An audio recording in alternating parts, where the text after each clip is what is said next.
Most conquerors win with swords. This man discovered a weapon far more powerful and far cheaper: fear. Entire cities opened their gates to him without a single arrow being fired. Not because they were weak, but because they had heard, in terrible detail, exactly what happened to the ones who chose to resist.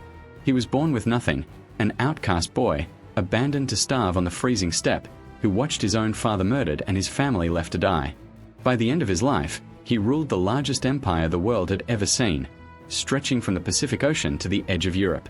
And he built it not just with blood, but with the cold, deliberate psychology of terror. This is the dark mind of Genghis Khan. He was not born Genghis Khan. He was born Temujin, the son of a minor chieftain on the harsh Mongolian steppe around the year 1162. And almost nothing about his childhood suggested he would conquer the world. It suggested he would not survive it. When Temujin was around 9 years old, his father was poisoned by a rival tribe. And in the brutal logic of the steppe, a dead chief's family was a burden.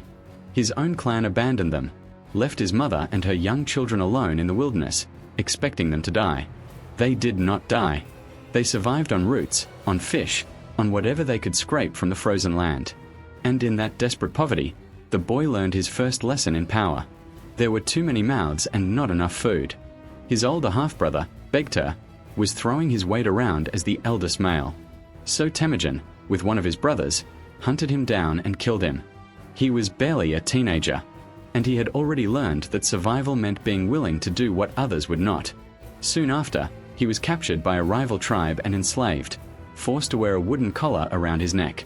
But he escaped, in a daring and legendary flight. The outcast who was supposed to vanish from history was just beginning. Everything that made him terrifying was forged in those years. Betrayal taught him loyalty's value. Starvation taught him ruthlessness. And abandonment taught him that mercy, offered at the wrong moment, gets you killed. What Temujin understood next set him apart from every warlord of his age. The Mongol tribes had spent centuries destroying each other in endless cycles of raids and revenge. They were the finest horsemen and archers on earth, and they wasted it all fighting one another. Temujin saw the truth no one else would act on. Their greatest enemy was their own division. So he set out to do the impossible, to unite them. But he did it in a way that broke every rule of steppe society. When other chiefs conquered a tribe, they enslaved or slaughtered them.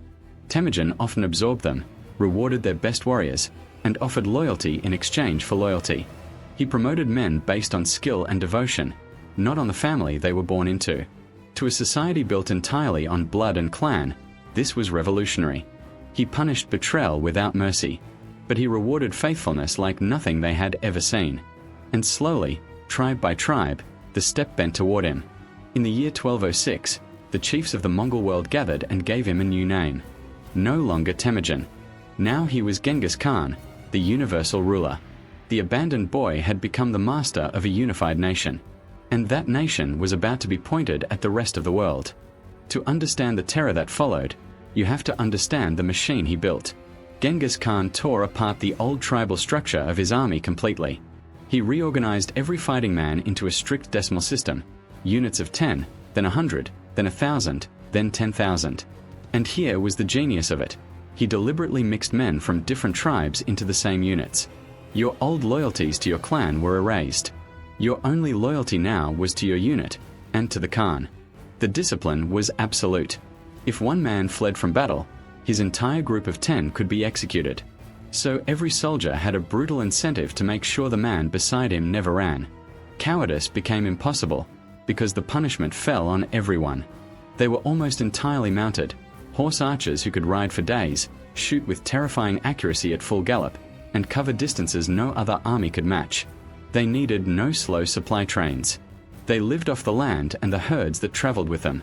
It was, for its time, the most mobile, disciplined, and merit-driven army on the planet. But the army was only the blade. The true weapon was what Genghis Khan did with the fear it created. Here is the dark principle at the center of his entire empire. Genghis Khan understood that killing people is expensive. Battles cost soldiers. Sieges cost time. But fear is almost free. And fear can do the work of an entire army before that army ever arrives. So he built terror into a system. When his forces approached a city, the choice he offered was brutally simple: surrender Submit, and pay tribute, and you will live. Your people will be spared, your city left standing. But resist, and you will be erased. Not defeated. Erased. The city destroyed, the population slaughtered, the name wiped from the map. And then he made absolutely certain that everyone knew he meant it. When a city did resist and was annihilated, that wasn't just revenge, it was advertising. The survivors who fled, the traders who passed through the ruins, carried the story to the next city, and the next. By the time the Mongols arrived, terror had already done half the conquering. This is the psychology. He made resistance look insane and surrender look reasonable.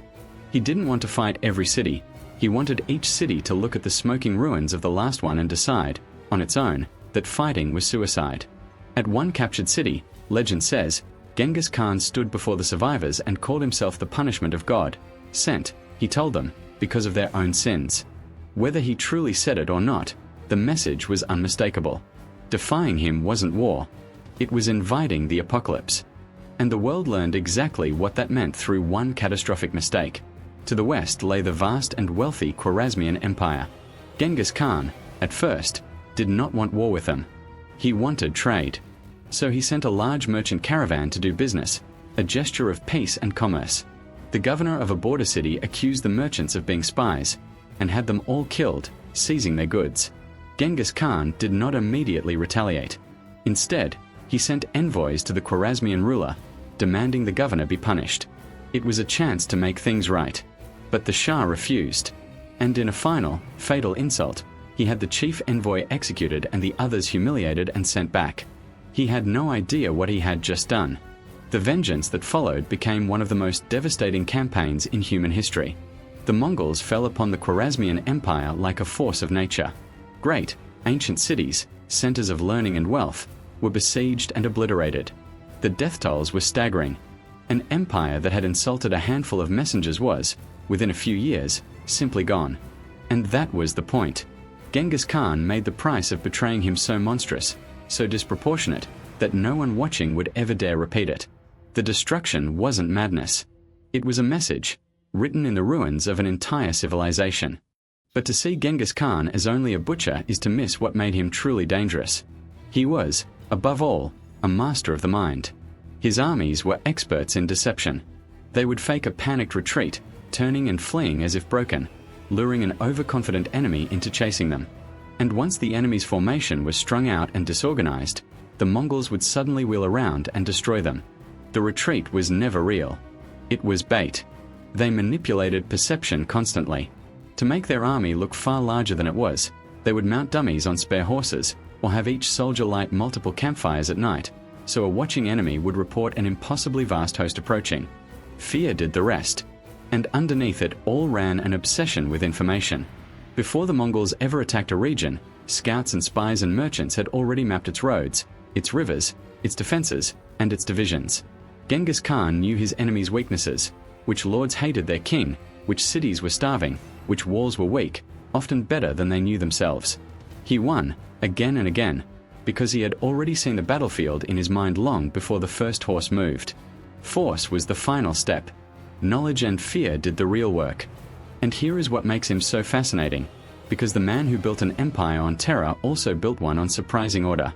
Inside his domain, Genghis Khan enforced ideas that were astonishingly advanced for his time.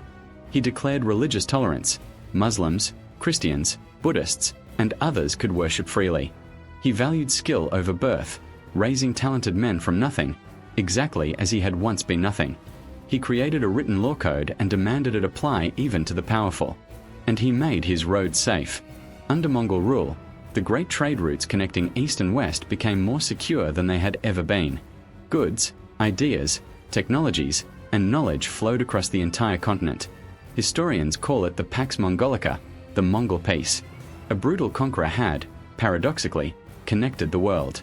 This was the final layer of his genius. Terror conquered. But order is what made the conquest last. He gave the people he spared a system worth living under, predictable, fair in its own harsh way, and prosperous. Fear brought them to their knees.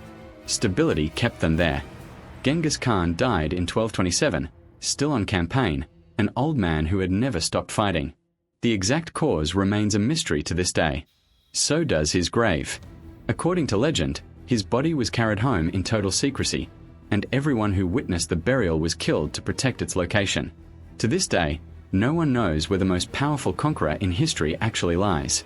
But his empire did not die with him. It kept expanding under his sons and grandsons, eventually becoming the largest connected land empire the world has ever known, stretching across most of Asia and into Europe. And his bloodline may be the most successful in human history. Some genetic studies suggest that millions of men alive today may descend from his family line. In a very real sense, the abandoned boy from the steppe never truly disappeared. He is still here, in the borders of nations, in the trade routes of the world, and perhaps in the blood of millions. So what does Genghis Khan really teach us? That the most powerful weapon is rarely the sword. It is reputation. He understood that if you can control what people believe will happen to them, you barely have to do anything at all.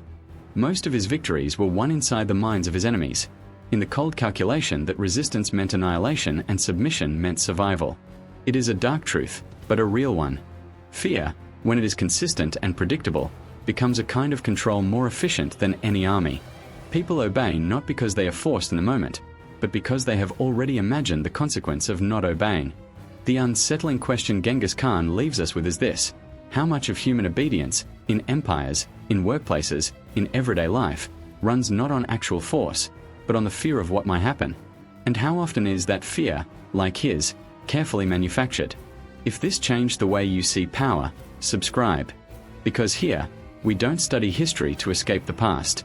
We study it to understand the forces shaping the world around you right now, and to see another master who believed the greatest victory is the one won without fighting. Watch our video on Sun Tzu next.